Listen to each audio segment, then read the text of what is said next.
If you walk through the wealthiest financial districts in India on any given Saturday morning, you will witness a very strange phenomenon. You will see millionaire businessmen, CEOs, and powerful politicians stepping out of their luxury cars, completely ignoring the modern world, and standing in long, quiet lines outside of a Lord Hanuman temple. A lot of people see this and immediately jump to the wrong conclusion. They think these wealthy men are standing there praying for more money, better stock prices, or a magical manifestation of wealth. But I am going to be completely honest with you here. That is a massive, fundamental misunderstanding of Vedic astrology and Sanatana Dharma. They are not standing in that line to ask for cash. They are standing there, bowing their heads in absolute humility, desperately seeking protection from the single most terrifying, destructive cosmic force in the entire universe. They are hiding from the crushing gaze of Lord Shani. I've noticed that in today's highly commercialized spiritual space, people treat ancient deities like cosmic ATM machines. But true scriptural history is far deeper and much more profound than that. In the authentic Vedic tradition, wealth is the strict, sacred domain of Goddess Lakshmi and Lord Kubera. Lord Hanuman has absolutely nothing to do with financial attraction. So why is his temple packed with businessmen? Because in the brutal, unpredictable world of business, your greatest threat isn't a lack of opportunity.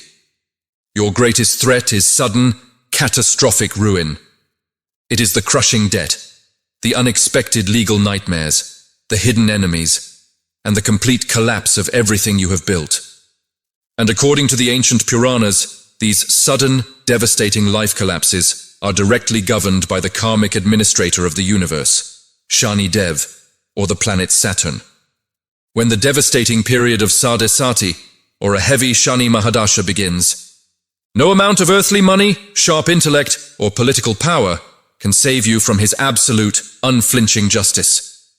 Shani will systematically strip away your wealth, your massive ego, and your worldly attachments until you are left with absolutely nothing but the hard truth. But a lot of people miss this incredible scriptural loophole. There is exactly one supreme deity in the entire cosmic pantheon who can completely nullify the terrifying wrath of Shani Dev. To understand exactly why the planet of destruction completely bows down to Lord Hanuman, we have to look back at one of the most intense, chilling, and overlooked stories in the Ramayana. Long before the great war of Kurukshetra, during the Treta Yuga, the demon king Ravana had acquired unimaginable cosmic power. Ravana was so drunk on his massive ego and his dark mystic abilities that he didn't just conquer other earthly kingdoms. He decided to conquer the very fabric of the cosmos. Using his immense power, Ravana physically captured all 9 celestial planets, the Navagrahas, and dragged them down to his impenetrable golden fortress of Lanka. In my opinion, the way Ravana treated Lord Shani is the ultimate proof of his absolute blinding arrogance. Ravana knew perfectly well that a single direct glance from Shani Dev could instantly incinerate a person's fortune and reduce a king to a beggar.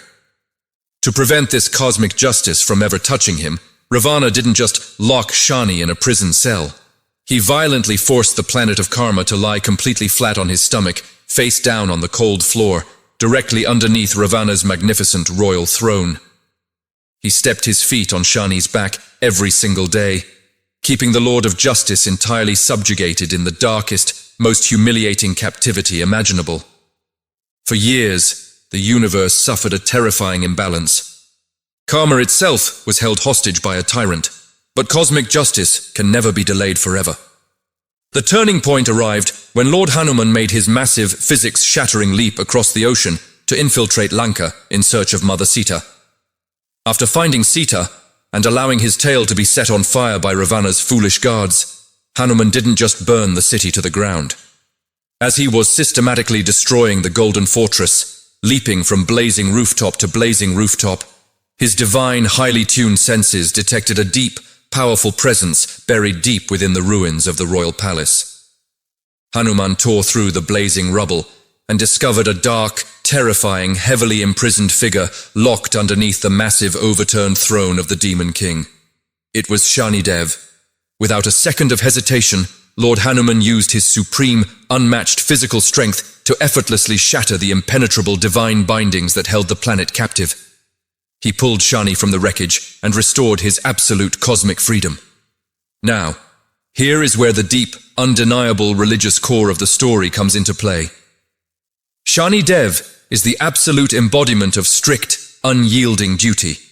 Even though Hanuman had just saved his life, the cosmic laws of karma still had to be followed.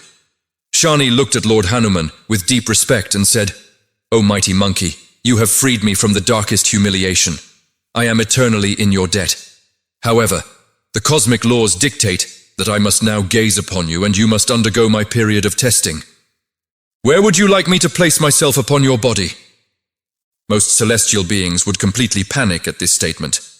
But Lord Hanuman, possessing absolutely zero ego and existing entirely in a state of pure, unadulterated devotion to Lord Rama, just smiled.